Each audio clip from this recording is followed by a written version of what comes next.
Muy bien, señores. De nuevo, buenas tardes a todos. Con la venia del presidente Pablo Pinto, damos inicio al evento. Como pudieron escuchar, hemos activado la grabación, para lo cual hemos pedido previamente la autorización a los dos participantes conferencistas del evento para grabar y para difundirla por medios audiovisuales. Soy Ernesto Rivadeneira, por si alguien no me conoce, director ejecutivo de ANDE. Doy la bienvenida y cordial saludo a los conferencistas eh, Benjamín Ortiz y Francisco Proaño Arandi, agradeciéndoles por su apertura a participar en este encuentro. Brevemente sobre ANDE, en 2023 cumplimos 65 años, toda una vida al servicio del Ecuador. Desde su perspectiva cristiana, ANDE aspira a consolidarse como protagonista de primera línea en la construcción del Ecuador de que queremos entregar a las generaciones futuras. Reconocemos como fin último de la vida social, incluidas la política y la economía, al desarrollo humano integral y a la iniciativa privada empresarial como eje fundamental para lograrlo. En este contexto se inserta este conversatorio de hoy con el tema Antecedentes e implicaciones de la ruptura con México, asunto de gran expectativa, importancia para toda la ciudadanía, incluida la comunidad empresarial. Un tema de orden práctico, terminadas este va a ser un conversatorio especial en el que los dos participantes van a interactuar, a tener una conversación en torno al tema. Luego de terminada este momento, esta conversación, abriremos el foro para preguntas de los asistentes. Rogamos a todos ser breves en sus intervenciones. Las referencias son 2 minutos y que nos enfoquemos en el tema. Procedo a presentar a nuestros invitados. Benjamín Ortiz es doctor en leyes de la Pontificia Universidad Católica y MPA de la Universidad de Harvard. El grueso de su vida profesional transcurre en el ámbito de los medios de comunicación, principalmente el diario Hoy. Fue canciller de la República en el gobierno de Yamil Mawad. Actualmente tiene su propia empresa de comunicación empresarial. Es presidente del directorio de seguros Equinoxial. En su juventud fue director ejecutivo de ANDE. Actualmente nos acompaña en el directorio y recientemente ha aceptado ser presidente de la Comisión Política de ANDE. Benjamín es escritor, autor de 2 novelas. Tenemos también con nosotros esta tarde a Francisco Proaño Arandi, embajador del Servicio Exterior de Carrera, actualmente en retiro, y escritor. Ha desempeñado funciones diplomáticas en Colombia, Cuba, Unión Soviética, Yugoslavia, Costa Rica, Nicaragua, El Salvador, Argentina y ante la Organización de Estados Americanos, OEA. Fue viceministro de Relaciones Exteriores del año 2003. Ha participado en diversos foros internacionales, tanto de carácter diplomático como de índole cultural. Autor de varias novelas, ensayo y cuento. Como tal, se ha hecho acreedor a reconocimientos en el ámbito nacional y en el exterior, entre ellos el Premio José María Arguedas de la Casa de las Américas, año 2010, por su novela Tratado del Amor Clandestino, que fue también finalista del Premio Rómulo Gallegos 2009.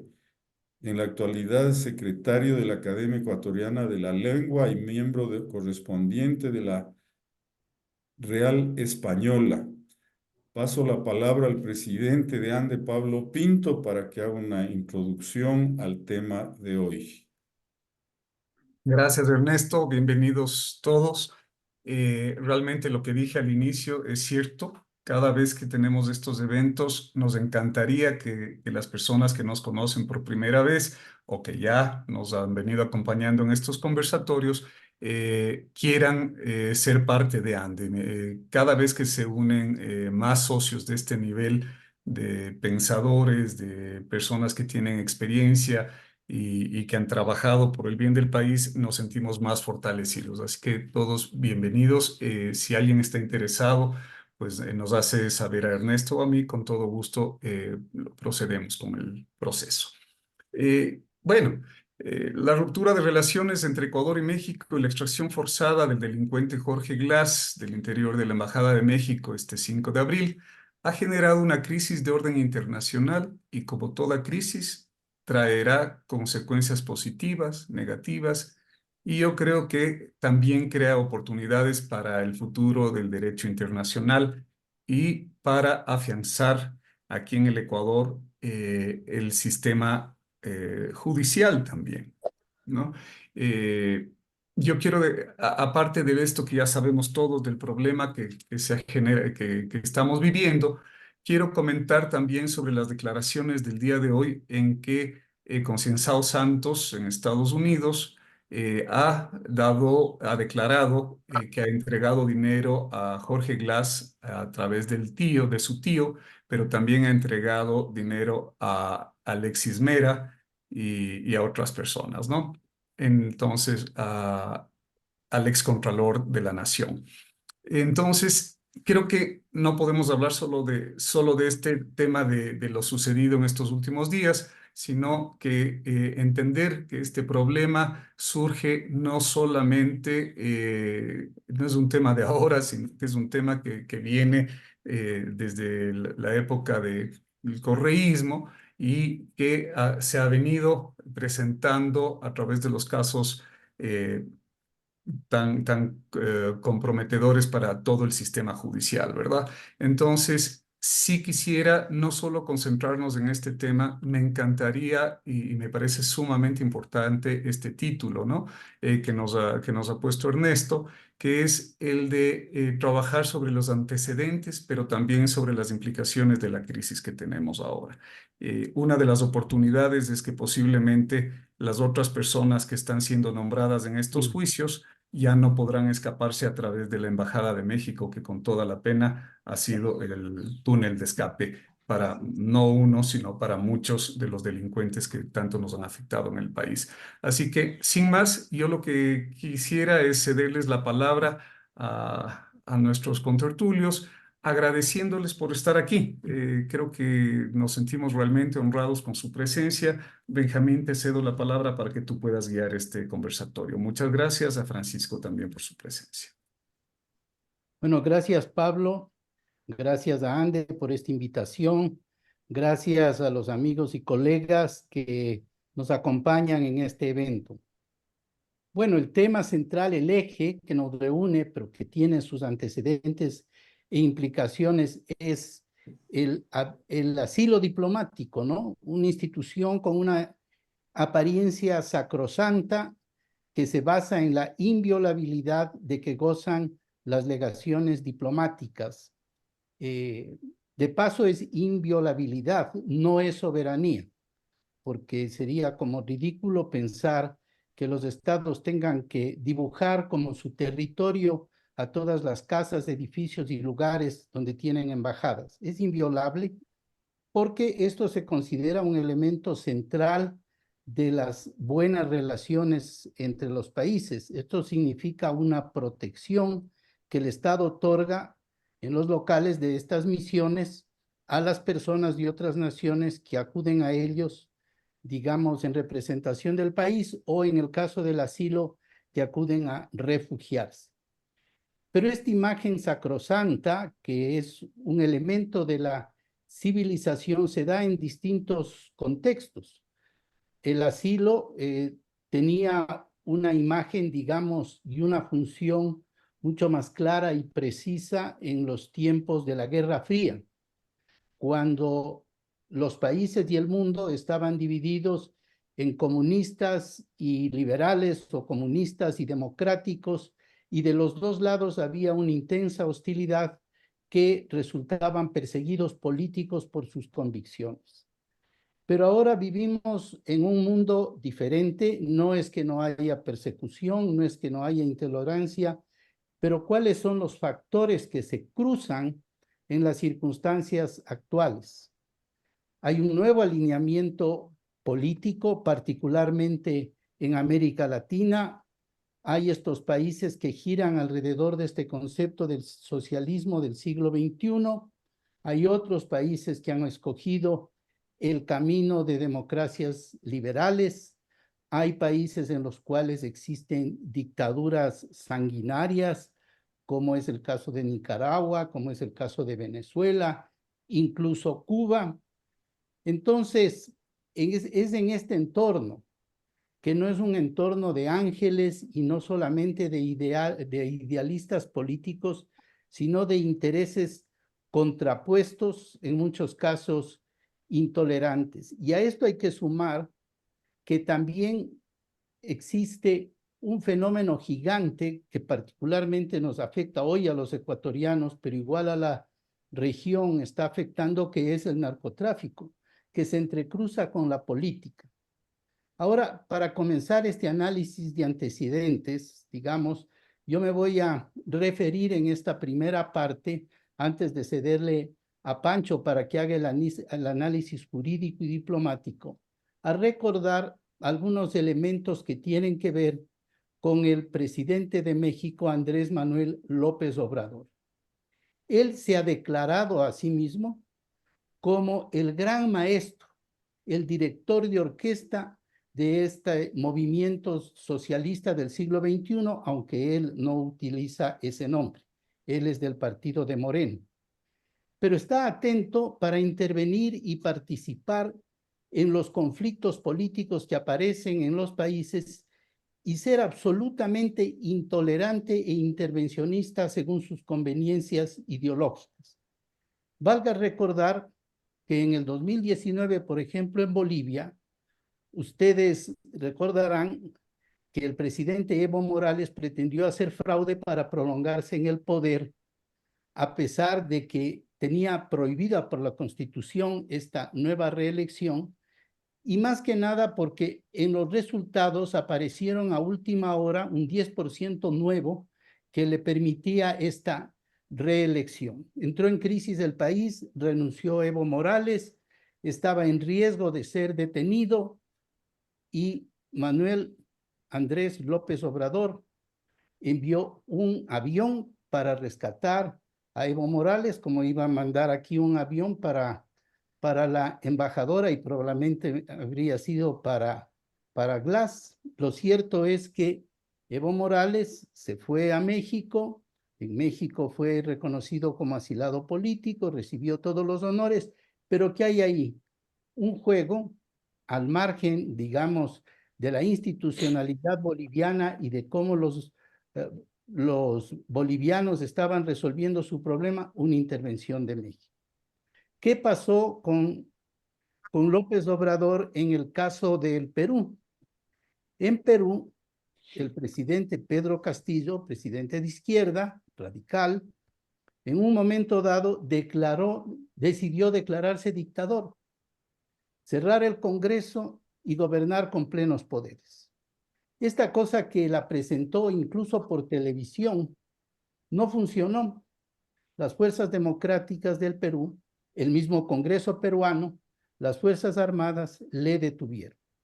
Entonces, López Obrador inmediatamente protestó, dijo que la presidenta Boluarte era una presidenta ilegítima a la que le correspondía el poder una vez que Pedro Castillo, por violar la ley esencial del Perú, estaba siendo detenido, ofreció asilo, ofreció también asilo a la familia, a lo cual yo creo que no habría que oponerse, ¿no? Pero en todo caso, el Congreso peruano consideró totalmente improcedente e inaceptable las declaraciones de López Obrador, que calificó a la presidenta Boluarte de usurpadora del poder. Y el el presidente mexicano se dio el lujo de no querer entregar al Perú la presidencia pro tempore de la Alianza del Pacífico que le tocaba al Perú, este bloque comercial integrado por Colombia y Chile, y al cual también en algún momento aspiraba Ecuador, siendo esta aspiración en el momento actual menos interesante, porque cuando se fundó la Alianza del Pacífico, todos los países que lo formaban estaban regidos por gobiernos de apertura comercial de signo liberal, pero hoy esa situación ha cambiado. En todo caso, esta presidencia le correspondía al Perú y no le quiso entregar. Entonces, el Perú, con todas estas circunstancias, declaró persona grata a la embajadora de México en Perú. Y entonces hubo una crisis diplomática entre los dos países. Ahora, ¿qué pasa en el Ecuador? Todos lo tenemos, pero no está por demás recordar brevemente el entorno también en cuanto a la situación ecuatoriana. Primero, México es la sede, a lo que tiene derecho, de la Revolución Ciudadana. Tiene ahí hospedados varios de ellos a políticos ecuatorianos de la Revolución Ciudadana que debían rendir cuentas en el Ecuador por malos manejos de recursos del Estado y por intenciones de conspiración y más. Lo cierto es que están refugiados en México. Es la sede desde la cual el expresidente Correa realiza sus gestiones y reuniones, y es la embajada en la cual se refugió Jorge Glass. Jorge Glass, condenado, digamos, por las más altas cortes ecuatorianas, enjuiciado por el fiscal que puso Correa cuando todavía tenía influencia en las cortes y en el gobierno. Entonces, este señor Glass va a refugiarse en la embajada y durante 3 meses la Cancillería ecuatoriana está entregando a México la documentación sobre los delitos y fechorías de Glass. Y la respuesta de México en estas circunstancias es que un día aparece, estoy diciendo lo que todos sabemos, López Obrador, y dice virtualmente que es ilegítimo el presidente del Ecuador, porque no solo es resultado de un sistema que no operó adecuadamente, sino que es producto de un asesinato.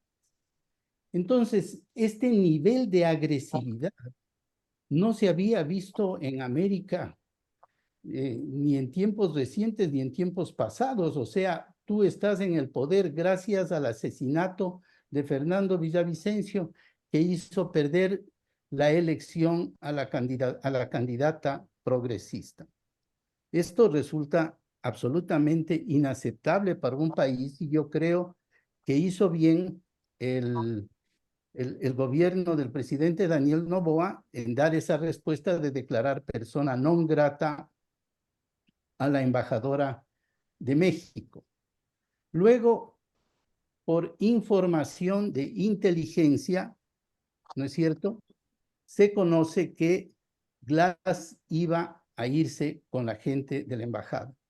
Creo que existe esta certeza. Yo he hablado con fuentes confiables y bien informadas, de manera que el Ecuador estaba en la alternativa de tolerar, que me han dicho que las elecciones mías se fundaron su resultado en un crimen político, aceptar que todas las sentencias de mis cortes en contra de este señor son sentencias no válidas, porque es un político perseguido, no es un ladrón. Y entonces, ¿qué hacer? Y creo que esta decisión, que sí quiebra el derecho de inviolabilidad de las sedes, desde el punto de vista moral y político, es una solución aceptable. Estuve en una reunión con, no digo el nombre del otro ex canciller porque no tengo derecho a citar su opinión públicamente, pero a 2 que estábamos ahí, que habíamos tenido este honor de estar en la Cancillería, nos preguntaron, ¿y ustedes qué hubieran hecho? Y coincidimos en decir, habría sido tomado Glass preso por la fuerza. porque no podían seguirse, digamos, burlando nuestras instituciones de esta manera, a sabiendas de que se venía una crisis. Y la crisis se vino, y es una crisis en proceso que ya tiene algunos desenlaces y que yo quisiera en este análisis siga Francisco Proaño, Pancho, con el análisis del tema diplomático y después podríamos seguir retomando otros aspectos de esta problemática. Bueno, muchas gracias, Benjamín. En primer lugar, mi agradecimiento a Pablo Pinto, a Ernesto Rivadeneira, a Benjamín, por esta invitación para conversar sobre un tema tan complejo y tan actual y tan intenso que estamos viviendo en estos días, ante un auditorio tan preclaro, diría, que es el de Ande, en el cual encuentro algunos amigos, por ejemplo, Rodrigo Pinto, compañero del colegio, como Benjamín, en fin, pero me considero un amigo, un colega no, porque no soy hombre de negocios, pero bueno, ahí estoy a sus órdenes. Bueno, yo quisiera hacer una especie de palincesto, dijéramos, de, de las palabras tan lúcidas de Benjamín, que nos ha dado una radiografía del momento político que vive América Latina y que se refleja también en esta cuestión tan sensitiva como son las relaciones diplomáticas. Generalmente, toda crisis tiene siempre como un escenario de fondo lo que está sucediendo en el entorno mundial y regional en este caso. Y la historia contemporánea de América Latina pues tiene muchos ejemplos de ello, ¿no? Y efectivamente, ¿no? Ese entorno que un poco ha sido exacerbado por la presencia en el escenario político, perdón, de AMLO, de López Obrador, con su solapada, digamos, porque muchas veces se está hablando mucho en estos días del discurso de él, ¿no? Es un discurso que parecería de un hombre que no hila bien las ideas, lentamente, pero eso es, al parecer, premeditado. O sea, para justamente provocar, sin que pareciera que provocara, y crear situaciones incómodas para otros, pero él logra sus objetivos. Entonces, pero, y claro, tiene sus países, digamos, gobiernos, digamos, con los que está muy vinculado, como son estos restos, de alguna manera, del socialismo del siglo XXI, que ha devenido, pues, en dictaduras como la de Nicaragua, una dictadura de Venezuela, que son verdaderas dictaduras militares. Y claro, en el Ecuador, pues, se da este caso que estamos viviendo, ¿no? De repente, en el mes de diciembre, se asila el señor Glass, que todos sabemos pues es un hombre que ha cometido delitos comunes y ha sido condenado y perseguido y con orden de captura por parte de la justicia ecuatoriana. Eso ya lo señaló muy bien Benjamín. Eso, digamos, comienza a irritar las relaciones entre Ecuador y México, primero por la tardanza de México en tomar un criterio y tomar una actitud más clara frente a este huésped incómodo. Es la primera vez que se utiliza en las relaciones internacionales la palabra huésped. Le pusieron el nombre de huésped hasta pensar qué iban a hacer con él. Y claro, comienza a darse seguramente pues la posibilidad de, a partir de eso, lograr algún fin político de interés para ese espectro de la política latinoamericana que bien lo ha retratado Benjamín.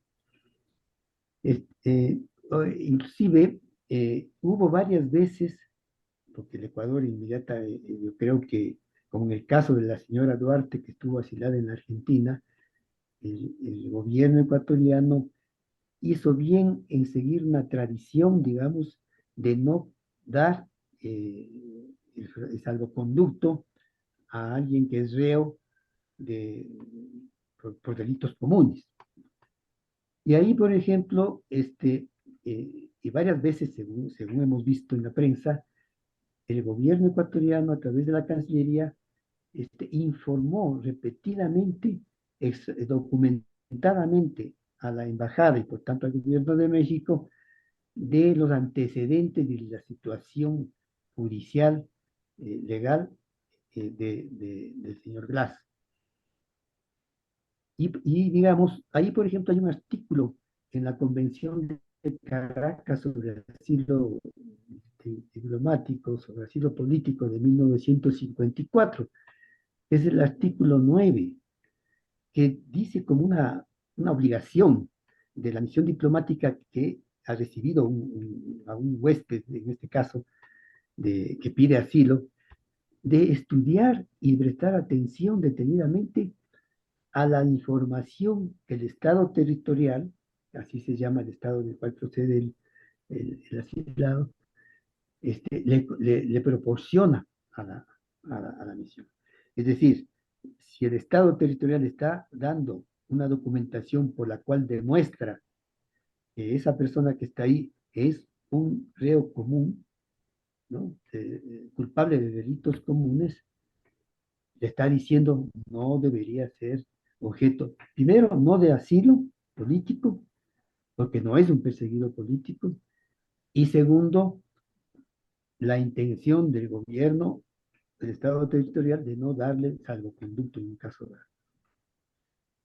Sin embargo, las cosas van así y de pronto pues tenemos el episodio que contó muy bien Benjamín, que es una clara provocación y sobre todo un inmiscuirse en la política interna del Ecuador, ¿no? Y además mintiendo, digamos, y creando una incomodidad muy grande al gobierno, acusándole pues prácticamente de utilizar un asesinato y quizá incluso de haber inducido el asesinato con fines electorales. Y cuando sucede esto, pues el gobierno utiliza uno de los mecanismos que son dables en la política, digamos, en el derecho diplomático, digamos, en las relaciones internacionales, en caso de un conflicto que comienza a delinearse, y podría ser uno, por ejemplo, llamar a consultas al embajador en México. No sé si tenemos embajadores en ese aspecto, perdón, que no conozco, o al jefe de misión diplomática ecuatoriana en México. Llamarlo en consulta, ese ya es un síntoma de inconformidad, ¿no? De molestia. Pero utilizó un expediente un poco más directo, la declaración de persona non grata a la embajadora, que por cierto yo la he conocido personalmente, es una académica muy respetable en México, socióloga y viuda de un intelectual ecuatoriano que murió, que vivió mucho en México, Bolívar Echeverría. De manera que esta señora incluso tenía nexos previos con el Ecuador. Pero bueno, le tocó en este momento pues ser declarada persona no grata e irse, ¿no? Y ahí yo noté un primer síntoma alarmante, que el gobierno de México dijo que iba a enviar un avión Hércules para llevarse a la embajadora a México. Pero a mí me pareció desproporcionado un Hércules inmenso, casi un jumbo, para llevarse a una señora que tiene unos 60 de estatura, pues muy agradable, y que podía perfectamente irse como se ha ido en línea comercial. Entonces ya parecía desproporcionado. Luego viene como respuesta de México la adjudicación de asilado político a un reo común, lo cual, digamos, pues, comienza, digamos, la escalada diplomática, la tensión a ser cada vez más grande, y viene entonces la decisión del gobierno ecuatoriano de no permitir la posible fuga, por informes que habrán tenido, de que se preparaba la fuga de este reo. Y viene pues la decisión de irrumpir en la embajada ecuatoriana, con las consecuencias que hemos visto, porque indudablemente sí es una clara violación del artículo 21 de la Convención sobre Relaciones Diplomáticas de Viena de 1961. Es decir, eso no lo podemos negar. De hecho, es una violación. Pero el gobierno ecuatoriano, pues los delegados en las reuniones de ayer y de hoy en Washington del comité de la Comisión Permanente de la OEA, pues ha expresado, ¿no? La certidumbre sustentada, me imagino, en informes de inteligencia de que iba a haber una fuga de gas aupada o tramada con funcionarios de la Embajada Mexicana. En todo caso, esto nos lleva a pensar en la situación del derecho internacional, del derecho diplomático, sobre todo con respecto a estos temas. Es evidente que, digamos, lógico, que la comunidad internacional, los países, digamos, no estén de acuerdo y condenen que, que una embajada, una misión diplomática, de pronto pueda ser invadida por fuerzas de seguridad de otro país. Porque, digamos, eso, digamos, además de que está consagrado en la Convención, deriva, digamos, de la necesidad de que haya una normalidad entre las relaciones diplomáticas, que haya una seguridad para los diplomáticos extranjeros en su actuación, etcétera. Y por eso se habla de privilegios, de inmunidades para los diplomáticos. Y entre ellos, pues, la inviolabilidad de la residencia del jefe de misión y de las oficinas. Entonces, eso es lógico. Pero de ahí surge algo que es importante y a la luz de lo que dice Benjamín y de lo que les estoy diciendo, hay que recordar la importancia y la universalidad que tienen los principios del derecho internacional, que deben ser cumplidos no unos más que otros, sino de manera igual todos. Es un principio también del derecho internacional que los mecanismos prevé el derecho internacional y sobre todo los principios deben ser igualmente acatados y, digamos, puestos en acción. Y en este caso, pues, la inviolabilidad de los recintos diplomáticos es tan importante como la no injerencia en asuntos internos de otro Estado y también con la licitud que debe haber cuando un país otorga el estatus de asilado político a una persona. Eso, digamos, el Ecuador tendría que realmente, si es que este tema que ha pasado ya por la Organización de Estados Americanos va a ir, como parece que va a ir por la demanda que va a hacer México ante la Corte de Justicia Internacional, un elemento importante, porque si por un lado el Ecuador violó al recinto diplomático, digamos, se fue por encima del principio de la inviolabilidad. México, por otro lado, intervino en asuntos internos del Estado ecuatoriano y, por otro lado, pese a toda la información que se le dio, digamos, de manera ilícita, hasta cierto punto ilícita, esto es muy, muy, muy interesante, le da el estatus de perseguido político y de asilado político al señor Velasco. Digo que es interesante porque ahí hay un problema.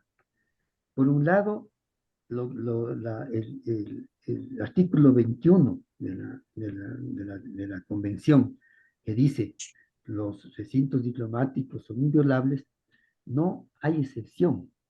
La Convención no dice excepto en tal caso.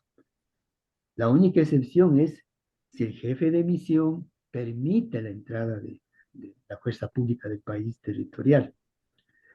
Y dice claramente el jefe de misión, no el jefe del Estado, sino el jefe de misión. O sea, el embajador es el único que puede decir, lógicamente con instrucciones de su país, la entrada de una fuerza de seguridad. Pero por otro lado, no hay excepción. Pero asimismo, tiene que cumplirse este otro principio del artículo 9, en cambio, de la Convención sobre Asilo Diplomático, de que el Estado receptor tiene que estudiar y dar atención a la información que le da el Estado territorial. O sea que tiene que haber un equilibrio en el cumplimiento de estos principios del derecho diplomático. Y eso es algo que el Ecuador va a tener que, me parece a mí, utilizarlo frente a México. Porque si el Ecuador tuvo una acción innegable de la violación al recinto diplomático, México tiene también estas otras dos cosas, por lo menos, que son dignas de cuestionamiento. Porque por otro lado, por ejemplo, eh, hay dos convenciones contra la corrupción, una de Naciones Unidas y otra a nivel americano. Una de 1996, entiendo que es la americana, y del 2003 la de Naciones Unidas, en la cual hay un artículo que dice claramente que una persona comete delitos comunes, aunque haya sido una autoridad, presidente, vicepresidente, lo que sea, el momento que comete un delito de carácter común, no puede ser considerado como perseguido político, porque es un delincuente común. Entonces, esto en el caso, por ejemplo, del señor Glass, que la palabra vicepresidente podría dar la idea de que hay un trasfondo político, según las convenciones, por ejemplo, contra la corrupción, es un delincuente común, aunque haya sido el líder supremo de un movimiento. Entonces, son situaciones que además nos conducen a otra reflexión. Ayer se vio, y ya se vio desde antes, porque lo que sucedió ayer y hoy en el Consejo Permanente de la OEA era como la crónica de una muerte anunciada. Los gobiernos ya se habían pronunciado condenando lo que había hecho el gobierno ecuatoriano. Era lógico que sus representantes en la OEA iban a reflejar esa posición, ¿no? Pero, digamos, se ve claramente que la visión que tiene la comunidad internacional no es la misma que la que tenemos nosotros internamente sobre los problemas del país que estamos viviendo, la inseguridad, el problema fiscal, la corrupción, ¿no? En la comunidad internacional, aunque saben del problema, sin embargo, es más importante en este momento, por ejemplo, el hecho de que se sienten que sus embajadas puedan ser objeto en cualquier momento de una incursión ilegal. Entonces, eso se ve claramente también la diferencia de visión, de percepción de los países con la que tenemos nosotros.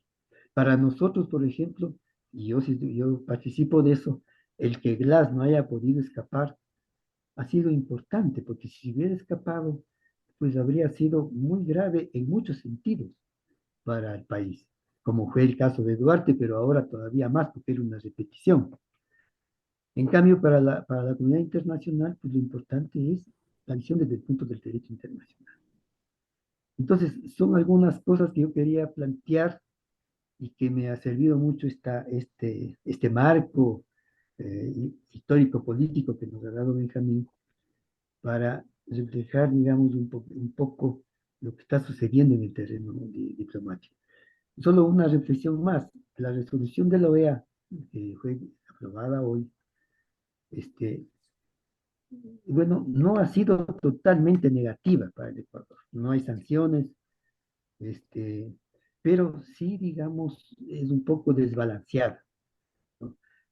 Casi todo el texto insiste mucho en el caso de que el Ecuador violó un pilar fundamental del derecho internacional, cuál es de la violabilidad de las misiones diplomáticas. Por allí hay dos o tres alusiones a la necesidad pues, primero de no intervención y luego de no abusar del derecho de asilo para dar, digamos, ese privilegio a un delincuente común.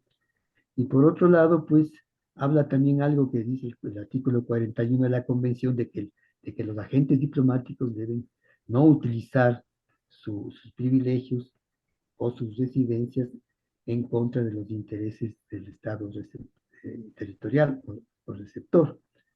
Bueno, esas son unas cuantas ideas que parecen salir de este problema y tal vez algo más, la necesidad que en algún momento estos instrumentos internacionales como el de la Convención sobre Asilo, por ejemplo, deberían ser tal vez perfeccionados, que no haya dudas, porque si hay una duda, porque dice, el Estado que recibe a la persona en su embajada es el que puede darle la calidad de asilado político. Y eso tiene que ser respetado por el Estado territorial e incluso hasta podría ser que tenga obligación de otorgarle un salvoconducto, ¿no? Hay esa confusión. Hay juristas que dicen, no, si el Estado, por más delincuente común que sea, le da el estatus de refugiado político, pues no, el Estado territorial no tiene más remedio que aceptar eso, darle el salvoconducto, o si hay estructura de relaciones diplomáticas, los funcionarios que se van se pueden llevar con ellos a los asilados.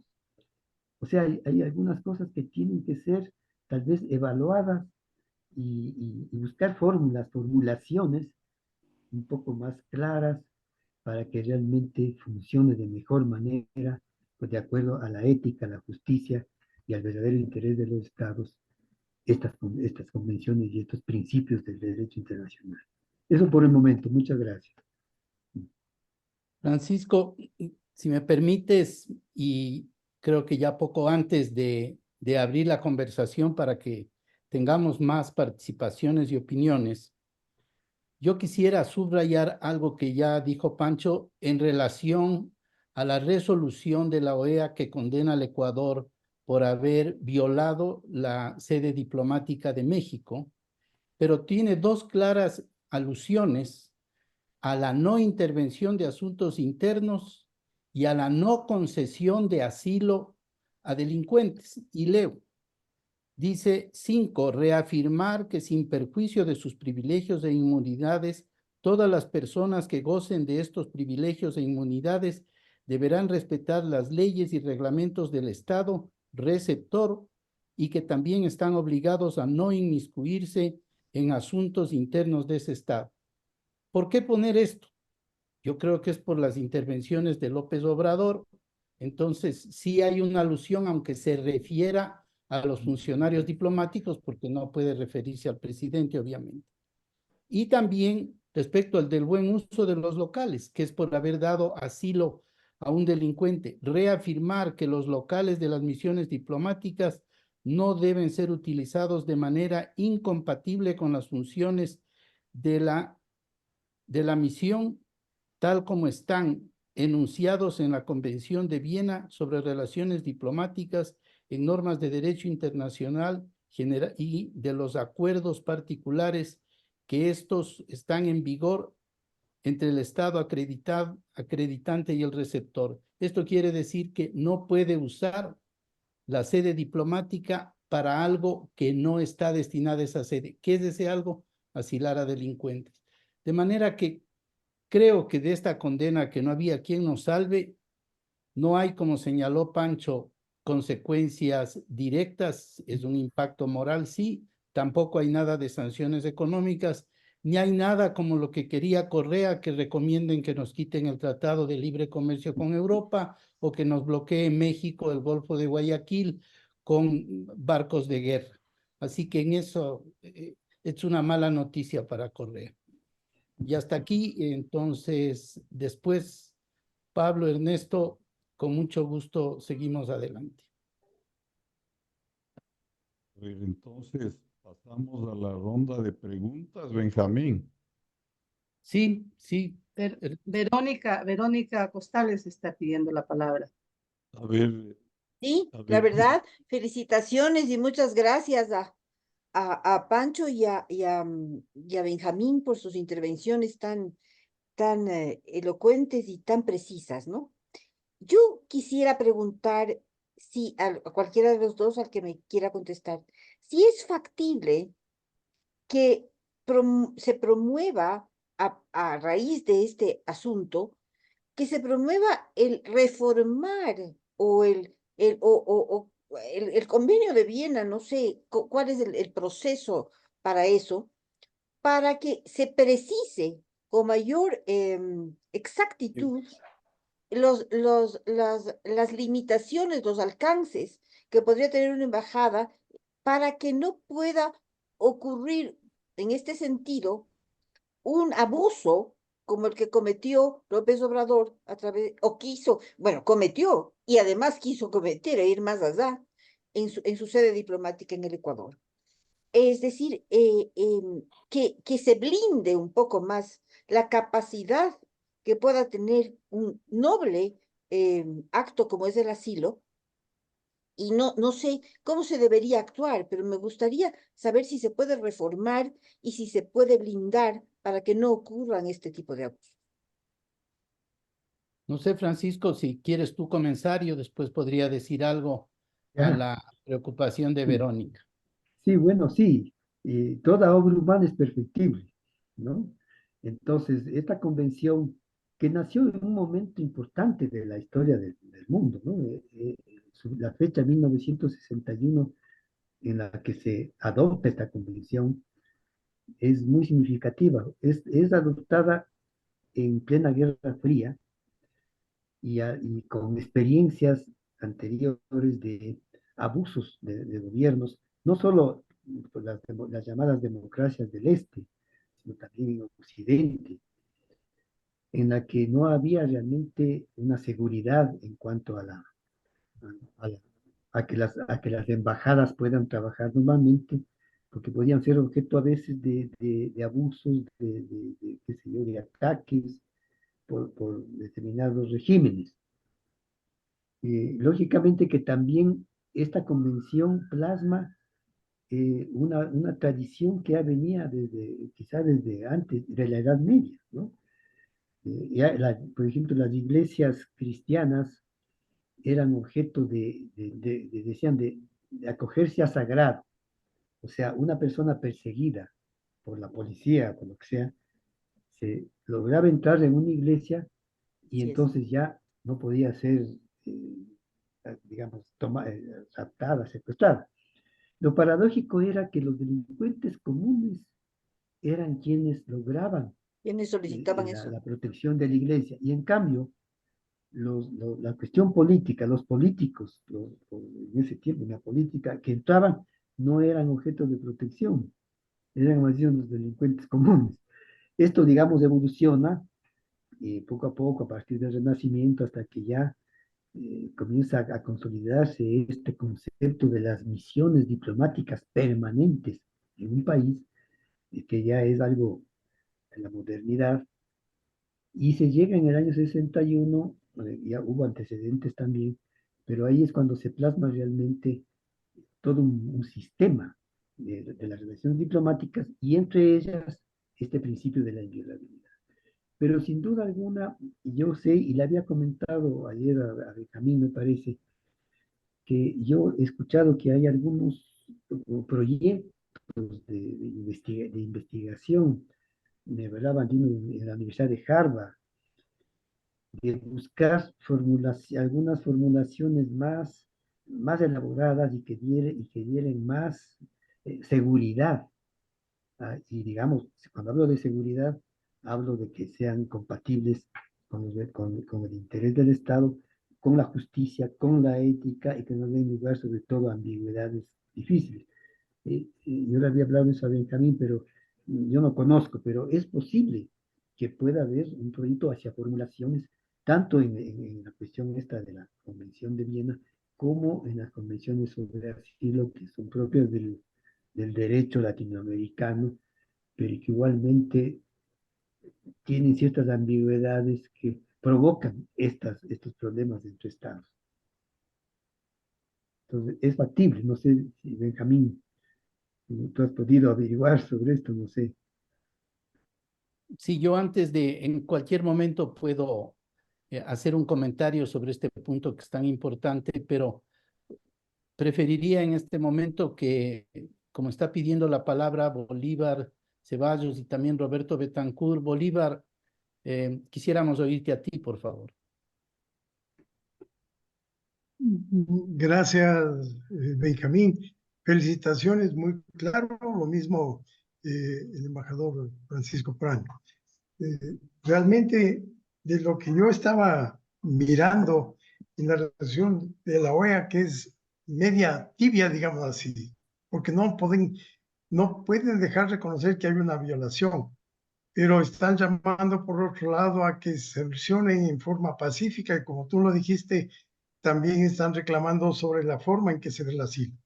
Estaba yo viendo en Twitter que el presidente AMLO o López Obrador decía que se va a recurrir a otro lado y a hacer otro grupo porque la OEA es dueña está llena de lacayos. Inclusive me voy a permitir ponerles, ojalá lo puedan escuchar, algo que está diciendo. Me voy a reír de la OEA. Perdón, se me cortó. Sí, se vuelve cantante, Es una cosa tan fea que causa risa. Bueno, lo que quiere decir que para efectos prácticos podríamos decir que la resolución de la OEA es un saludo a la bandera, en este caso a la bandera mexicana.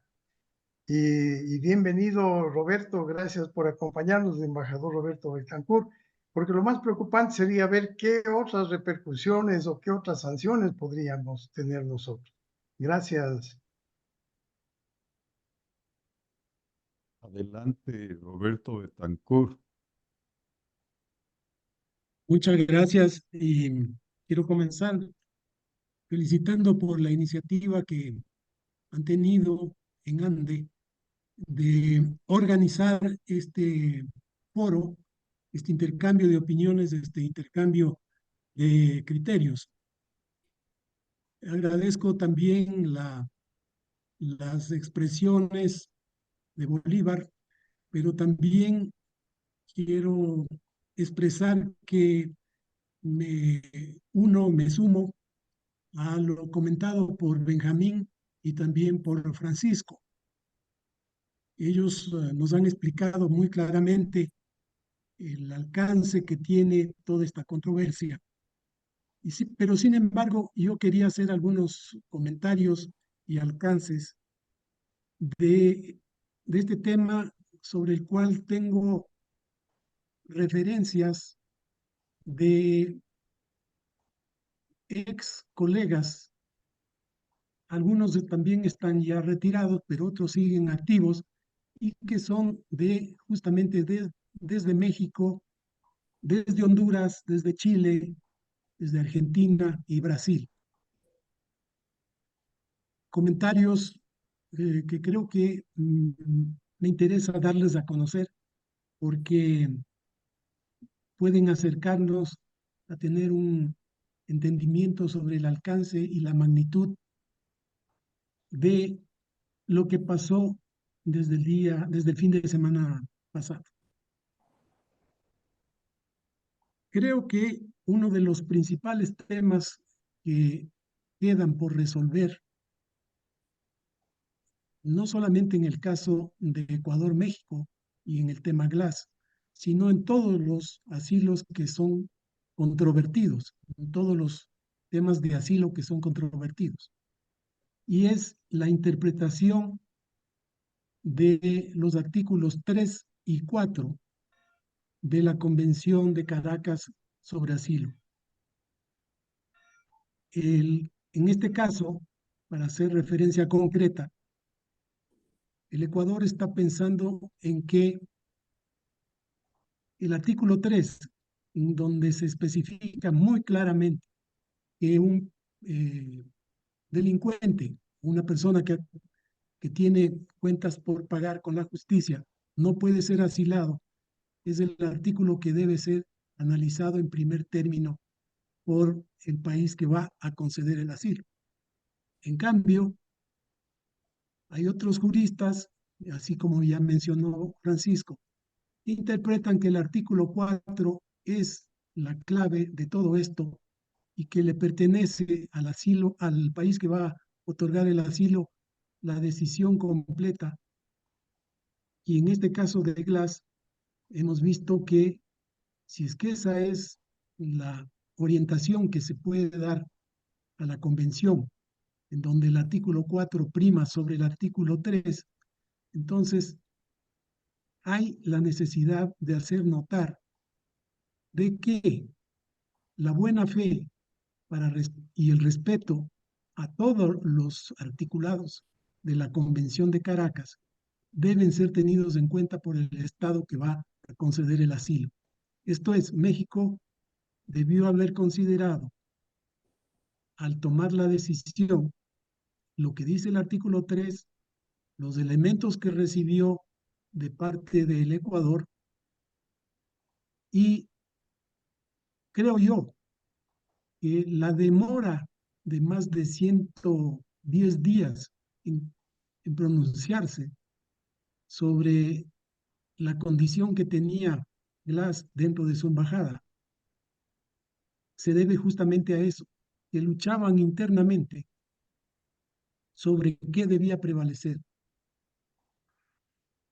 Y me refiero a qué debía prevalecer en el sentido de que ellos tenían bajo la manga toda la información jurídica sobre el caso Glass, pero también pesaba sobre la conciencia, sobre todo de la Cancillería mexicana, toda su tradición de respeto y de concesiones de asilo que fueron fue la pieza central de la política exterior en los años previos a la llegada de López Obrador a la presidencia. Ahora, esta interpretación de qué va antes, o sea, cuál artículo debe ser el que se toma en primera instancia, corresponde a un grupo de trabajo o correspondería a un grupo de trabajo que defina cómo se debe exactamente interpretar la secuencia entre los artículos 3 y 4. ¿Cuándo podría pasar esto? Yo diría que ojalá en vida. Esto no es fácil, requiere consensos, así como también la modificación de la Convención sobre Relaciones Diplomáticas, la Convención de Viena. No es fácil y el camino a seguir implica una serie de propuestas, una serie de reuniones de trabajo, ir buscando el consenso. Normalmente la modificación de una convención o del articulado de alguna norma internacional toma muchísimo tiempo. No estoy hablando de 1 o 2 años. He participado en reuniones que van en esa dirección, pero en otros campos. Y les puedo asegurar que han tomado tiempos que superan los 10, 15 años. Uno de los más importantes, el derecho del mar.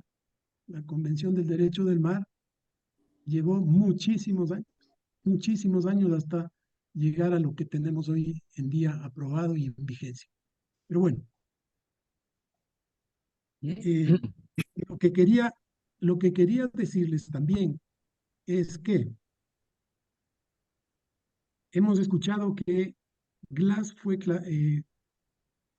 reconocido por el gobierno mexicano a partir del día domingo 17 de diciembre, que es el día en que entró fuera de horas de oficina a las oficinas de la Embajada de México, en domingo, y fue declarado huésped.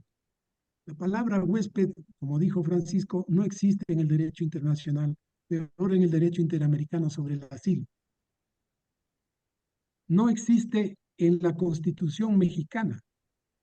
Por lo tanto, es una figura creada indebida e ilegalmente.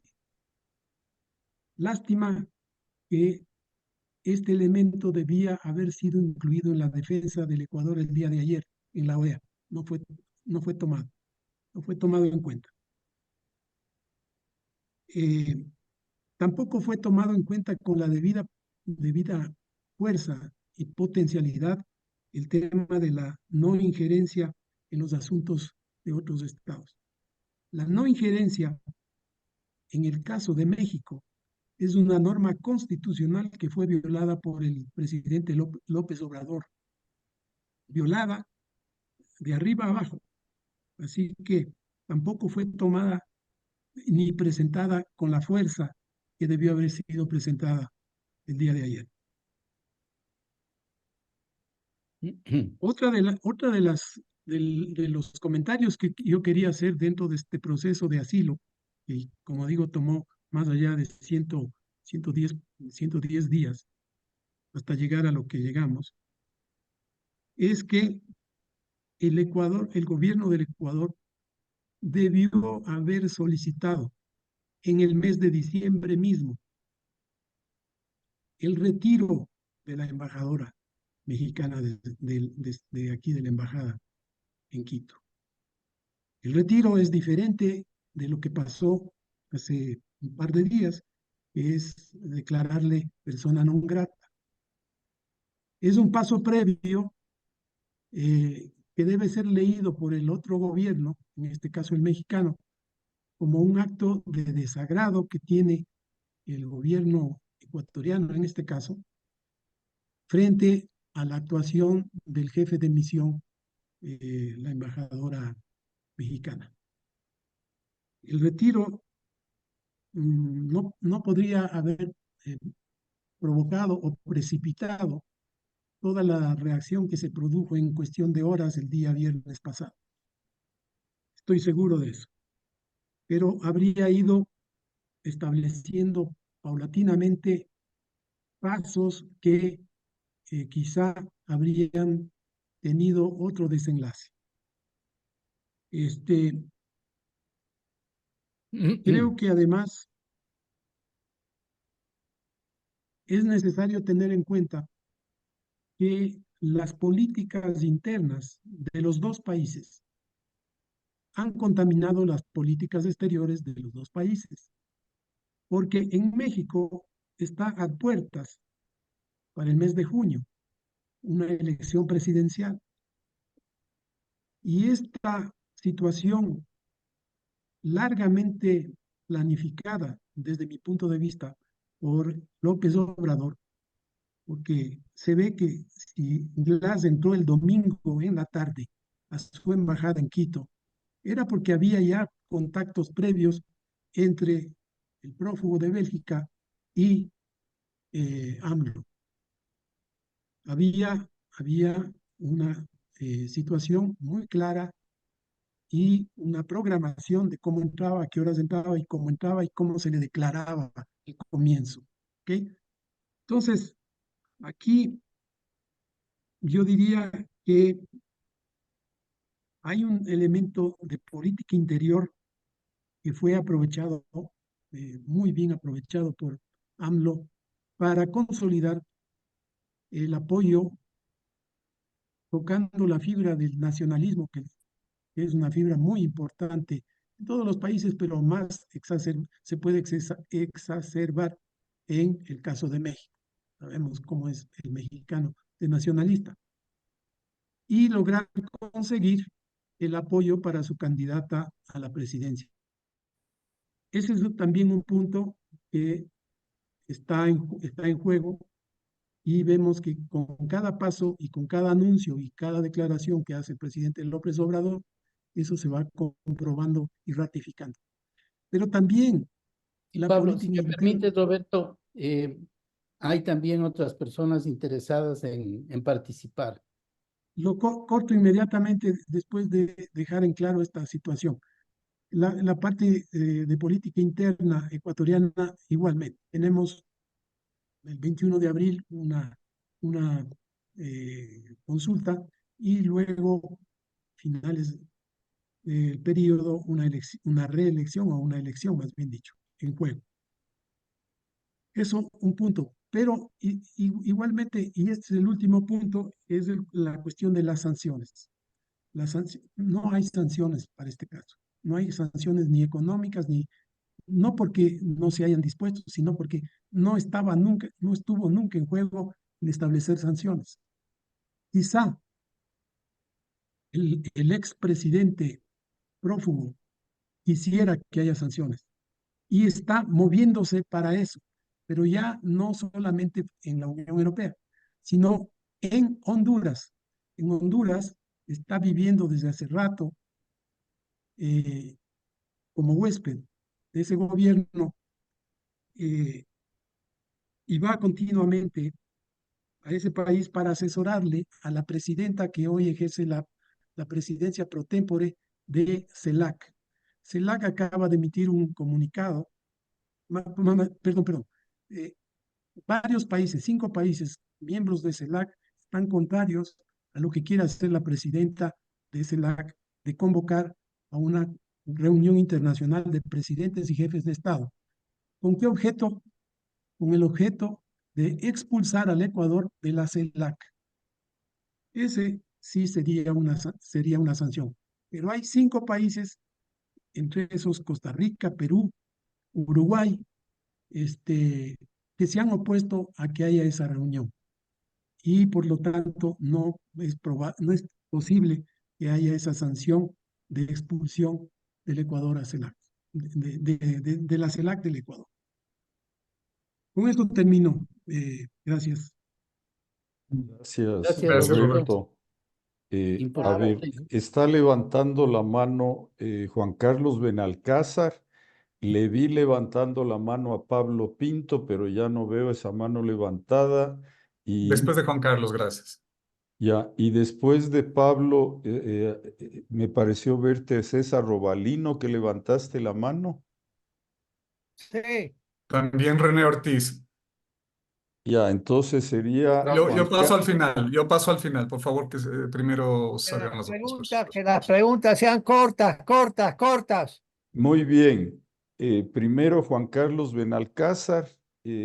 Adelante, Juan Carlos, y sí, me sumo al pedido de que seamos cortos y concisos. Adelante, Juan Carlos Benalcázar. Se me perdió Juan Carlos. Aquí estoy.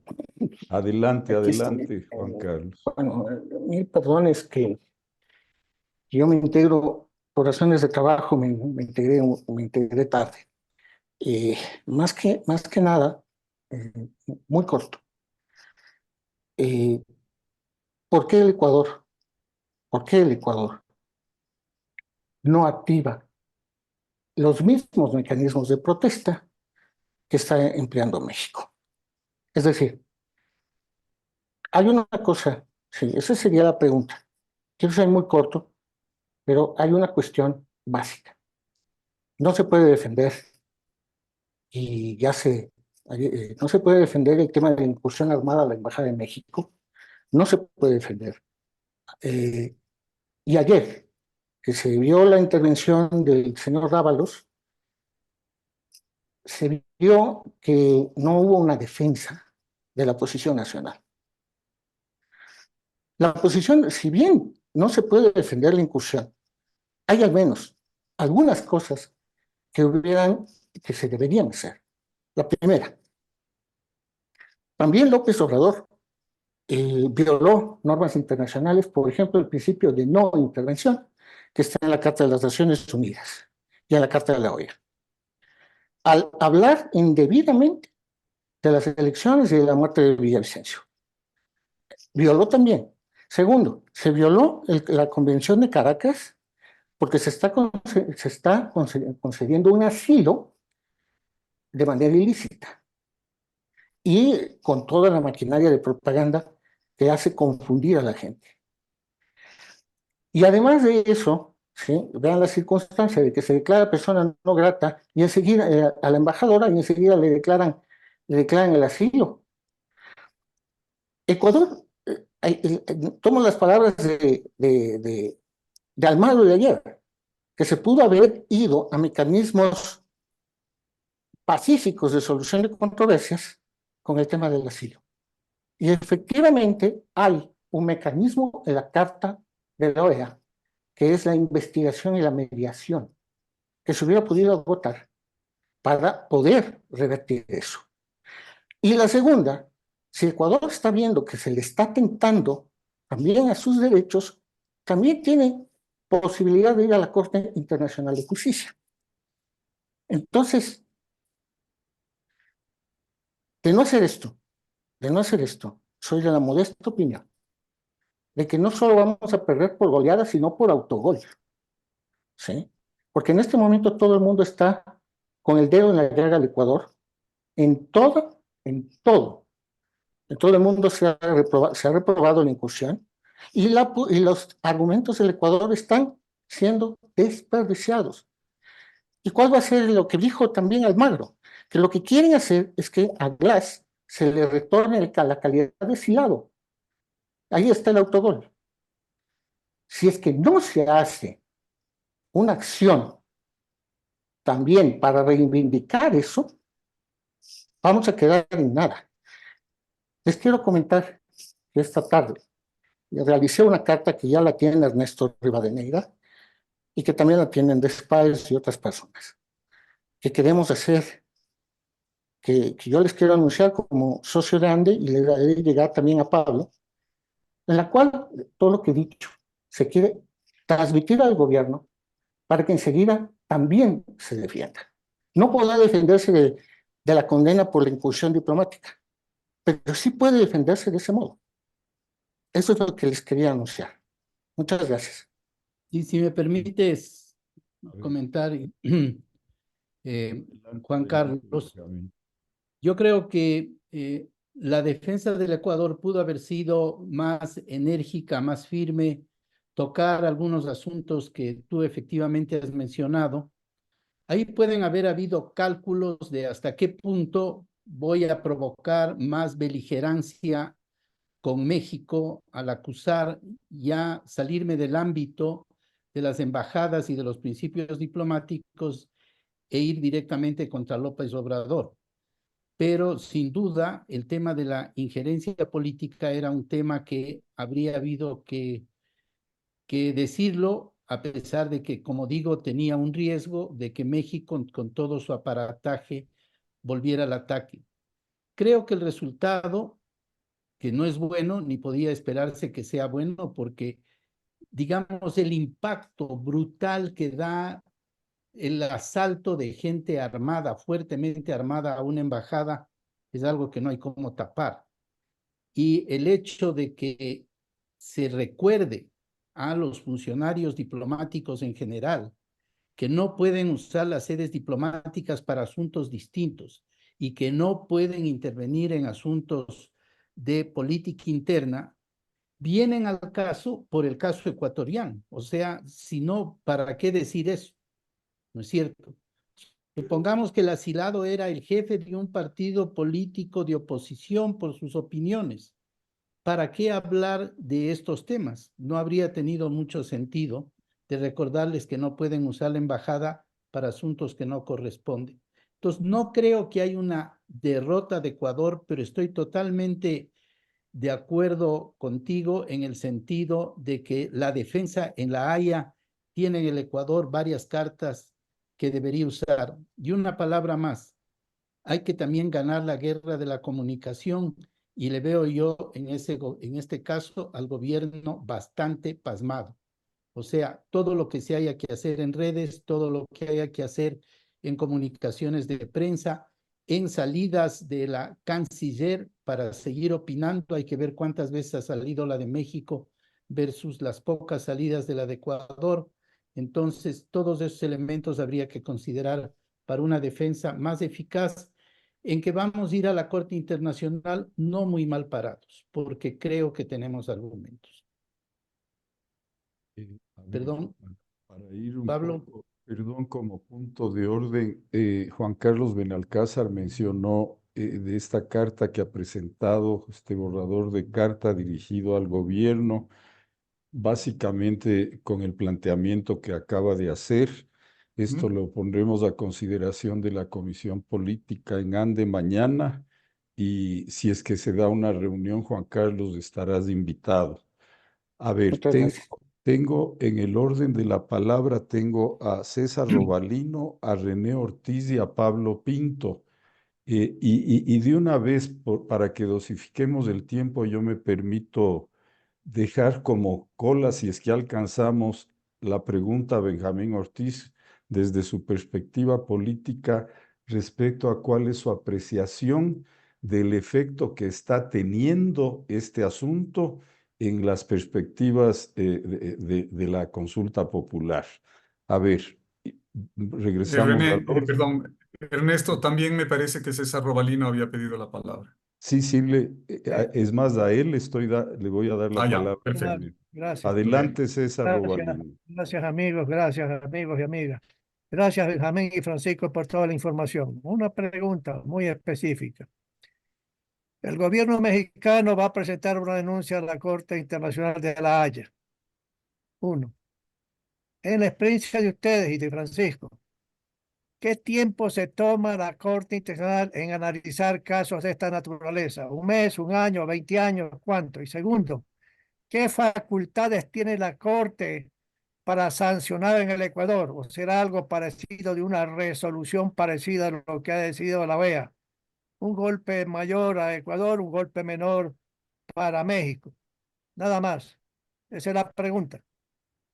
A ver, No. si me permiten, para ir acortando tiempo, sugiero que intervenga René Ortiz y luego Pero Pablo que me Pinto. conteste porque tengo que retirarme yo. A ver, Yo adelante, puedo, Francisco puedo Proaño. contestar, sí. Bueno, muchos saludos, César. Bueno, efectivamente, la Corte Internacional de Justicia, primero, es un mecanismo que solo admite demandas entre estados, ¿no? Y yo creo muy bien lo que acaba de decir Juan Carlos Benalcázar, de que el Ecuador debe ya prepararse o incluso tomar una acción desde sus puntos de vista, por ejemplo, como decía Benjamín, el tema de la intervención en asuntos internos, el tema de haber pervertido, por lo menos éticamente, la Convención de Asilo, pueden ser formas de defenderse y tomar el ataque en la Corte Internacional de Justicia, la que generalmente da dictámenes y también puede llegar a sentencias, pero dura, como dice César, dura años. Entre la presentación, la elección de los jueces que van a ver y todo el mecanismo procesal, dura bastante tiempo. Pero sí, el Ecuador, yo pienso, coincido que debe haber una gestión más urgente en la Corte, porque allá van los mexicanos. Y el Ecuador tiene que ir también allá con sus puntos de vista, que son muy, muy importantes. Y la resolución de la OEA, aunque en mi caso, en mi criterio, no es tan balanceada como hubiera querido, pero igual sirve, porque hay esas dos declaraciones sobre no intervención y sobre el asunto de asilo que pueden ser tomadas muy en cuenta por la Corte de Justicia. Y una cosita más, con Roberto Betancourt habló de la CELAC. La CELAC pues no es como la OEA, hace una declaración y es concertación política se llama, pero claro, políticamente puede tener un impacto, pero quizá no es tan importante y tal vez debería haber una acción para acabar con la CELAC. La CELAC fue una creación del chavismo, del llamado socialismo del siglo XXI, con la intención de sustituir a la OEA. De manera que la CELAC, aunque políticamente puede tener un impacto en lo que haga, más bien debería buscarse formas de contrarrestar eso, desprestigiarla, digamos. Eso nomás, muchas gracias. Gracias, Francisco. Adelante, por favor, René Ortiz y luego Pablo Pinto. Muchísimas gracias. Felicitaciones por esta oportunidad de conversar sobre esta temática que normalmente no es usual. Y para nosotros es una oportunidad de conocer con mayor amplitud toda esta materia de la diplomacia. Yo debo agradecer a Benjamín y a Francisco el tiempo que se han tomado para estudiar y compartir con nosotros sus puntos de vista. Hemos tocado tangencialmente el tema de la demanda ante la Corte Internacional de Justicia, La Haya. Y yo quisiera preguntarles a ambos, a Francisco, que dejó pendiente en cierto modo el hecho de ¿y cómo puede ser la defensa de Ecuador sustentada fundamentalmente en la intromisión, en la intervención de un país? No está interviniendo el jefe de Estado AMLO en los asuntos internos del Ecuador. Él representa un país. Entonces hay una intervención clara de un gobierno como el mexicano en los asuntos internos del país y son graves, graves, en mi opinión, esas intervenciones por la tela de duda que van generando a lo largo de esas intervenciones AMLO. Y que cierre el capítulo esta tarde con una burla burda contra la OEA, cantándole. ¿No? Esto realmente desde el punto de vista político es intolerable, no se diga diplomáticamente, y peor desde el punto de vista de una nación.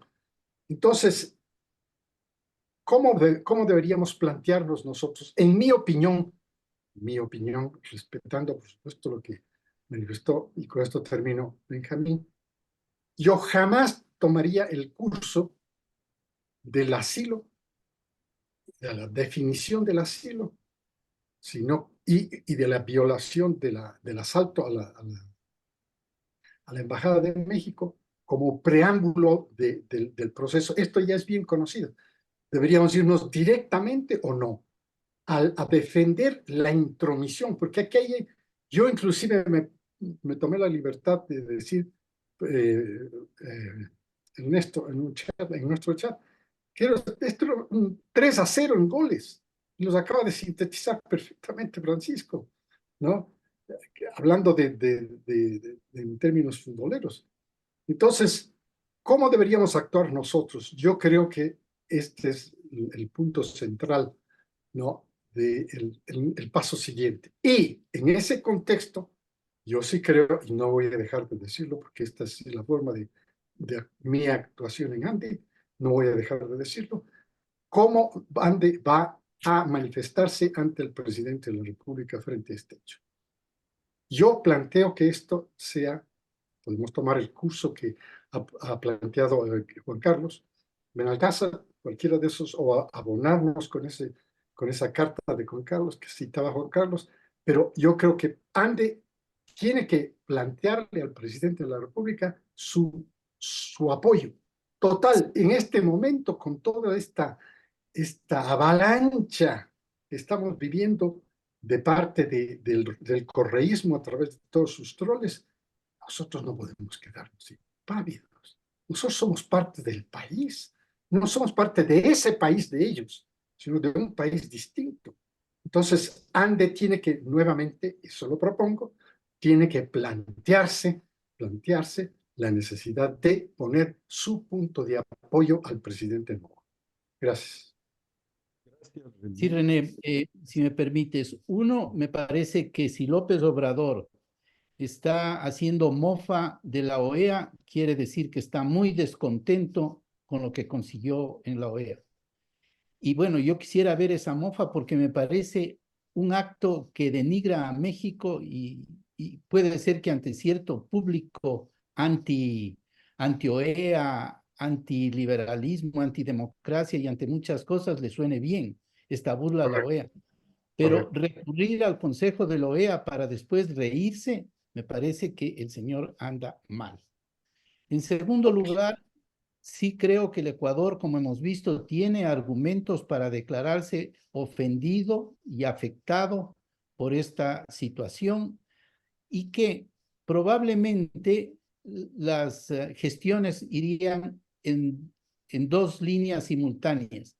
Habría una línea de reclamo enérgico de Ecuador. Yo también demando ante la Corte Internacional tal cosa, o sea, soy firme, pero va a haber probablemente y con auspicio de otros países gestiones para llegar a un entendimiento que permita normalizar la situación antes de llegar a esperar sentencias tanto de México como de Ecuador de la Corte Internacional de Justicia, porque eso sería prolongar por demasiado tiempo una mala relación entre dos países que por estos escándalos de irrupciones políticas no merecemos estar en conflicto.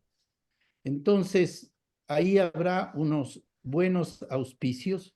Tenemos una carta fuerte en la mano que hay que usar, que es la corrupción de Glass, y ahí el juicio que se está siguiendo en Estados Unidos, Correcto, correcto. una tremenda carta para decir, señor, a ver, ¿cuál perseguido político? En las Es cortes de criminal. los Estados Unidos está saliendo el nombre de este ladrón. O sea, ¿cuál perseguido político? Y ahí tendría que el gobierno que argumentar y la canciller tendría que decir, en la Corte de Miami está pasando esto. Nosotros no hemos negado el asilo aún, en fin, ya se verán las palabras cuidadosas y bien pensadas. Pero en definitiva, yo creo que la figura de Glass es indefendible y ahí se le cae en gran parte el argumento a López Obrador. Señores, son 6:27. Sí habíamos previsto alargarnos un poquito, dado que cuando tenemos dos conferencistas sí se apriete un poco el tiempo. A ver, planteo algo para ir cerrando de todas maneras. No sé si Francisco quisiera responder a la pregunta de René Ortiz respecto a cómo manejar esto en el ámbito internacional.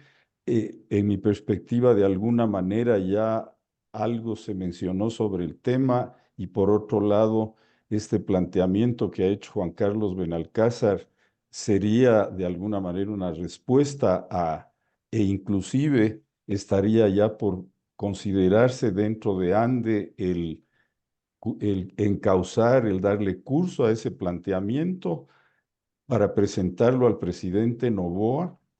Y ese planteamiento de lo que hemos conversado, de cómo llegaríamos al presidente Noboa, incluiría también la parte de apoyo que tú has pedido, René, que parecería ser algo importante en el momento. Vuelvo a preguntar, Francisco, si quieres añadir algo a Sí, eso. y muchas gracias, muy brevemente. Sí, son muy importantes las sugerencias de Juan Carlos de la Casa, de René Ortiz, obviamente. Claro, hay que repensarse bien cuál es el tema que más importa. Efectivamente, el tema de la no intervención es muy importante y en la Corte Internacional pues será muy importante, ¿no? Luego hay documentos que van a servir. La misma resolución de la OEA va a servir a una delegación, digamos, que vaya a trabajar allá. También la carta de idea de los presidentes, en la que prácticamente hay un apoyo muy fuerte al Ecuador. Entonces, eso pues, es un documento respetable que obviamente, porque la Corte muchas veces se fija en el entorno de los países en conflicto. ¿Qué dicen los países latinoamericanos, por ejemplo, alrededor del tema? ¿No? Y claro, son temas que la Corte está muy comprometida. Entonces yo pienso que sí es importante que el gobierno ya debiera tomar rápidamente una acción ante ese mecanismo, y además va a servir también estas burlas de AMLO no van a ser bien vistas por los juristas de la Corte Internacional de Justicia, pues, ¿no? Que deben ser muy serios. Entonces yo creo que Andes, si puede hacerlo, pues uno de los puntos, ¿no? Sugerir una pronta estrategia y acción del Ecuador frente a eso, no esperar que... Ahora, sí, siempre dura mucho tiempo las causas en la Corte Internacional de Justicia. Bien, Gracias. Gracias, Francisco. Muy importante. Primero, quiero agradecerles a Benjamín y a Francisco por su claridad y la profundidad de los temas tratados. por su generosidad de estar con nosotros. Yo quisiera dejar una pregunta y sacar algunas conclusiones, tal vez. Si alguien quiere tomar la palabra, de todas maneras, bienvenido, ¿no? Ya, solamente estaba leyendo lo que nos manda Diana. Bien, entonces, ¿cuál es la pregunta? ¿Serán factible que Ecuador tome más bien la decisión de renunciar ya al CELAC si es una organización que no vale la pena? Tal vez ese podría ser un tema muy interesante antes de que alguien trate de votarle, que en protesta a todo esto y quiera separarse del socialismo del siglo XXI, se sale. Y ojalá Argentina también, por ejemplo, si es que está. Yo no sé si, supongo que sí. ¿Ya? Entonces, esa sería una primera pregunta, la pregunta. De ahí, algunas conclusiones. Hablábamos de comunicación. Creo que dejando de lado la parte legal, el efecto político de la comunicación del presidente, ¿sí?, con esta decisión fue sumamente importante porque creo que todos dudábamos si el pacto con RC5 tenía que ver o no con la liberación de Glass. El rato que él toma una decisión de esta naturaleza, pues se rompe cualquier resquemor sobre esto y genera un ambiente de confianza hacia el presidente. Creo que políticamente es muy interesante. Por otro lado, el mensaje que da a la corrupción, que faltara la ley, ¿sí?, tarde o temprano sí tiene un efecto. Y Claro. eso creo que es sumamente importante en este país de impunidad, ¿no? Entonces, creo que la gente en unas encuestas que vi hoy día, la gente cree que el país está avanzando de la manera correcta. Y eso creo que es bueno para el país. Creo que es comunicacionalmente importante para las embajadas del socialismo del siglo XXI, si les podemos llamar así, que deben tener cuidado de no albergar delincuentes. Creo que es importante, de alguna manera es importante. Creo que es importante que se comunicó al mundo en un solo golpe que el Ecuador está dispuesto a defender su espacio y eliminar la corrupción y atacar a las mafias. Y creo que eso es importante. Entiendo que incluso hasta bajó el riesgo país en estos días, ¿no? Creo que tuvo ese efecto. La nueva por último, sí, estoy de acuerdo con Juan Carlos y con René. Creo que siempre tratamos de tener un encuentro de esta naturaleza antes de escribir una carta para tener unas ideas más claras, y creo que ese es el proyecto inmediato a definir, ¿verdad? Así que definitivamente ojalá mañana podamos tener alguna reunión para poder chequear esa carta, adaptarla e impulsarla. Bien, y por último, estamos en ANDE trabajando junto con Juan Carlos, junto con Verónica y otras personas, el doctor Alejandro Ponce y otras personas que no necesariamente conforman ANDE. Estamos trabajando un tema para tratar de definir desde la sociedad civil una nueva arquitectura del sistema judicial, porque tomemos en cuenta que hay parte de este problema, ¿sí?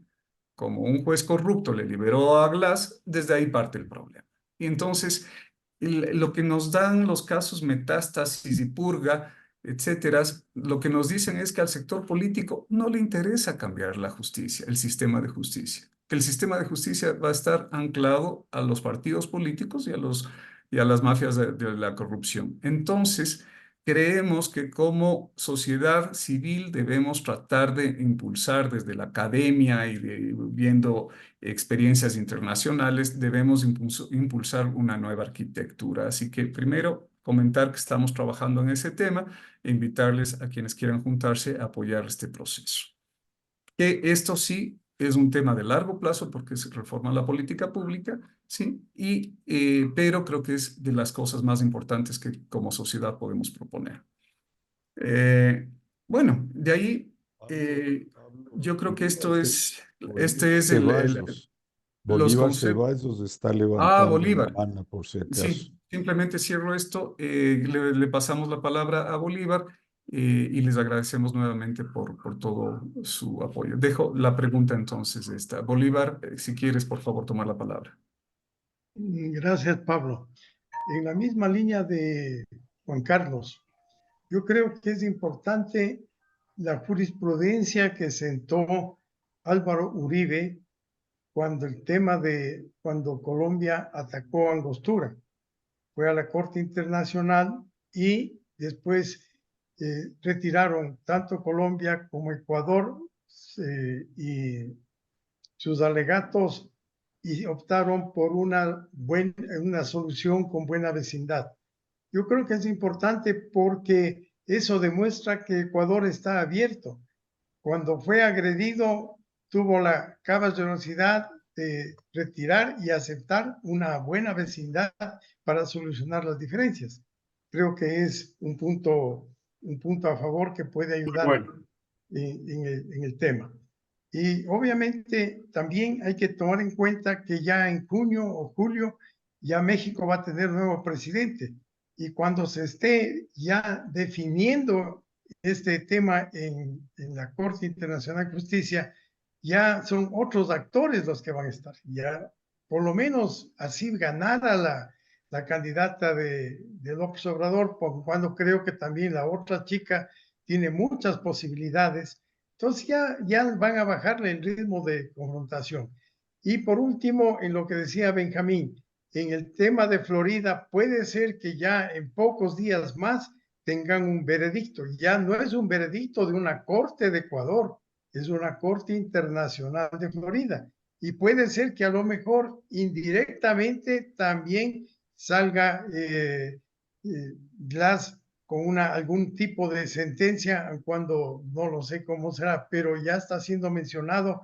Consensado Santos ya dijo que le ha entregado plata en efectivo y transferencias. Eso es todo, y felicitaciones y gracias, y no nos olvidemos que Dios bendiga al Ecuador.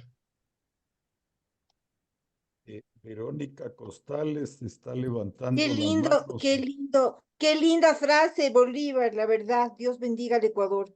Creo que esto ha servido para que todos los ecuatorianos nos unamos, para que hagamos un llamado de solidaridad frente a una decisión, que estemos o no de acuerdo con el presidente en ciertas formas, qué sé yo. Pues tenemos a un preso, a un delincuente que no pudo fugarse, teniendo ya como precedente que tenemos a 10 ecuatorianos amparados por López Obrador viviendo en México. Así es que yo quiero que no olvidemos jamás de esto de la unidad. La unidad es supremamente importante en este momento, y el transmitir eso a otras personas, a nuestras familias, a nuestros hijos, a otras generaciones, que la solidaridad como país es tremendamente importante en este momento. Eso nada más. Gracias, amigos de Ande, por esta preciosa reunión, por haber escuchado a Francisco, que es tan inteligente, a Benjamín, que es tan preciso, y a todos los que han intervenido de una forma tan interesante, al señor Betancourt, y a los amigos por haber tenido la oportunidad de compartir esta tarde. ¿Cómo les agradezco? Solidaridad y que viva el Ecuador. Muchas gracias, Verónica. No sé si Francisco y Benjamín quieren hacernos algún último comentario, por favor. Bueno, yo agradezco porque he aprendido mucho, me he ilustrado mucho con las preguntas, los comentarios. Y bueno, agradezco el haberme invitado y siempre a las órdenes. Y solo, si se me permite, una última pregunta, que sería a Roberto, ¿no? Que trajo el tema de CELAC, y Pablo dijo que una idea sería salirse de la CELAC. No sé, Roberto, ¿qué pensarías tú de ese punto, que es bastante importante? Sí, gracias. La CELAC es un mecanismo de concertación que, como bien dijiste, estaba pensado para sustituir a la OEA. Es un organismo que no camina bien, está siendo monitoreado específicamente en estos tiempos por el expresidente Correa. Como dije, él está viviendo en Honduras, que es la sede de la presidencia pro tempore por el momento.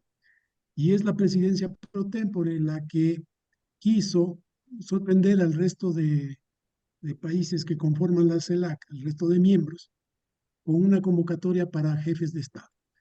Inmediatamente saltaron 5 países, como mencioné, a oponerse a esta decisión tomada unilateralmente por la presidencia, porque las decisiones se toman por consenso.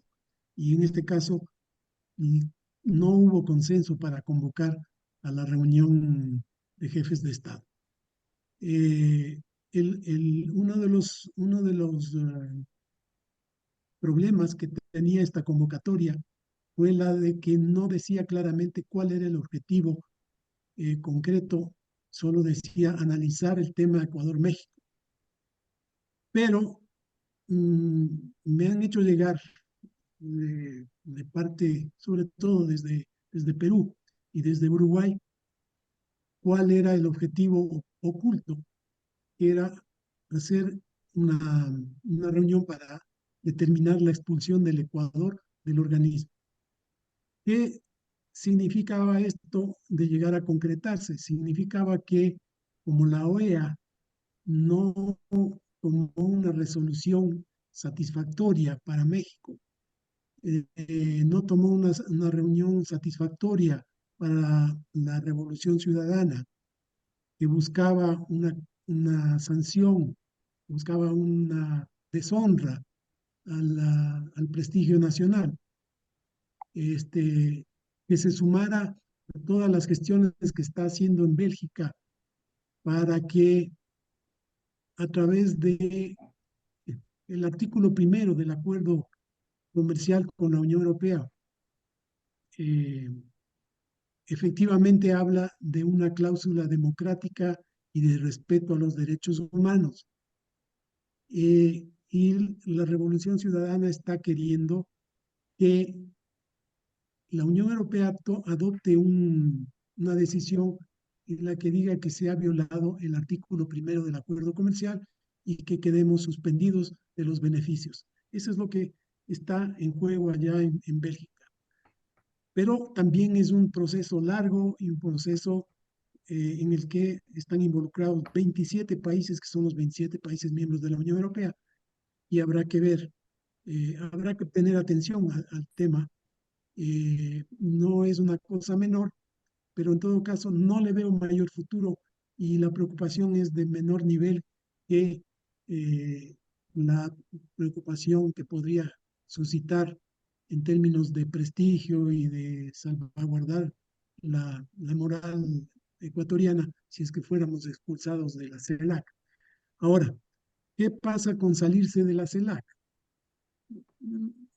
Yo diría que es una cuestión que debe ser analizada, sobre todo porque las presidencias pro tempores de este organismo son rotatorias, ¿no? Rotativas, y dentro de muy poco cambiará de manos la presidencia hondureña a otro país, no sé a cuál le toque, y las cosas podrían cambiar y virarse. Entonces, no creo que convenga salirnos de la CELAC, sino más bien dar la guerra en CELAC. Y yo me sumo también al tema de la Corte, de ir y presentarnos en la Corte con un alegato propio o un juicio propio, paralelo al que quiere seguirnos en México. La Corte va a tomar mucho tiempo, primero para iniciar el juicio, tendrá que sortear los jueces, el proceso es larguísimo. Y a la final no determina sanciones, como muchos opinólogos han venido mencionando. No determina sanciones. Y creo que una de las herramientas de la defensa del Ecuador, como dije en mi intervención anterior, que no ha sido utilizada, es que las normas del derecho internacional, todas, en cualquiera de las convenciones que forman parte del acervo del derecho internacional, tienen el mismo valor. No hay unas que son de mayor nivel o de menor valor otras. No, Ese es el punto. todas son de igual valor y es la unilateralidad de la norma de derecho internacional. Y ese punto es el que yo mencionaba, no se utilizó en la reunión de la OEA en forma adecuada, ni se mencionó, más bien dicho. Así que, y eso sí va a ser observado si es que llegamos a la instancia de la, de la Corte Internacional, va a ser observado muy claramente por cualquier magistrado, es decir, como así solamente el ataque a una embajada y no la norma que dice que no se debe otorgar asilo, así está previsto en el asilo, digamos, en el derecho interamericano. ¿Cómo así? No, no, no. Esto hay que equiparar, hay que analizar y nos pronunciaremos, como yo dije, ojalá en vida nuestra, y podamos oír un dictamen de la Corte. Eso con respecto a tu pregunta. Muchas gracias. Muchas gracias. Bueno, yo quisiera decir 2 palabras de agradecimiento a Ande por haber organizado esta reunión, por haber propuesto que sea con mi amigo y compañero de toda la vida, Francisco Proaño, que participemos como expositores aquí y agradecer, digamos, el interés y la participación de los socios de Ande en esta reunión. Y bueno, estamos listos para dar los siguientes pasos y ver en la Comisión Política la propuesta de elaborar un documento que se le entregue al presidente y que si tal fuera la decisión, obviamente hay que entregar al público, porque no puede ser una carta secreta, sino un pronunciamiento público. Definitivamente, así es. En esto estaré listo a colaborar con mucho gusto. Fantástico, muchas gracias, Benjamín. Solo quiero dejar en la mente para la reunión de mañana una iniciativa que podría ser interesante. ¿Qué tal si ANDE emite otro pronunciamiento, una carta adicional a los empresarios mexicanos? Sí, nosotros de alguna manera tenemos contacto con la UNIAPAC, y la UNIAPAC es la Unión Internacional de Dirigentes de Empresa Cristianos. Es una organización bastante interesante en México y que forma parte de la Coparmex, ¿no? Entonces, haciendo ver que si bien por el un lado pedimos que el gobierno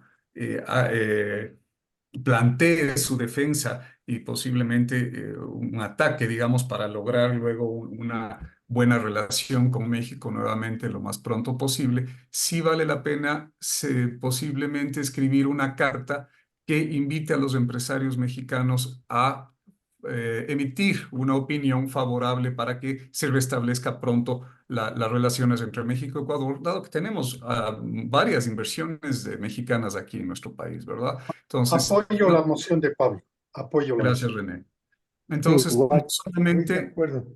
gracias, Bolívar, no solamente plantearnos frente a un país, sino entre la sociedad buscar los puentes adecuados para lograr nuevamente esta revinculación, si se puede decir así. Muy bien.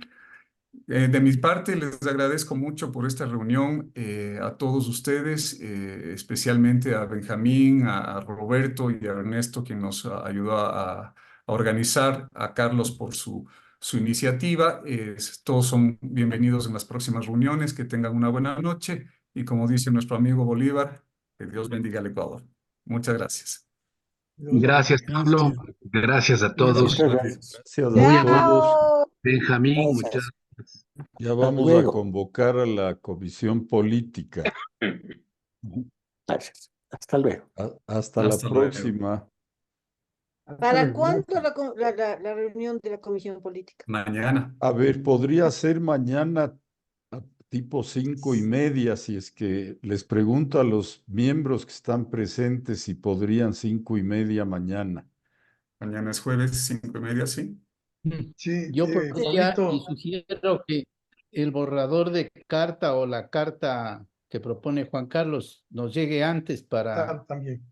Para poder tenerla un aportar. poco pensada antes de la reunión. Les Bueno. hago llegar. Le pongo en Sí, la para poder comisión tener en las la ideas com- más, para que la reunión no sea muy larga, sí. le pongo en el chat de la Comisión Política y tal vez ahí Benjamín, que es el experto comunicador, ya me parece que el componente de pedir que se haga esta demanda debe estar bastante bien porque proviene del autor, que es Juan Carlos. Ahí lo que haría falta es añadirle el componente de apoyo al presidente, que eso puede ser un párrafo prácticamente. En todo caso, Benjamín es el hombre, y igual lo voy a poner en el chat para que lo vean todos y nos reuniríamos mañana a 5:30. Bueno, Muy si media o 6, Bueno, perfecto. gracias a todos. Muchas gracias a todos. Gracias. Buenas Sí, noches. ya está el loco, estoy viendo en los X, que ya está el loco pidiendo horrores que nos saquen de Europa, del Tratado de Libre Comercio, o sea, horrores, está desquiciado el tipo.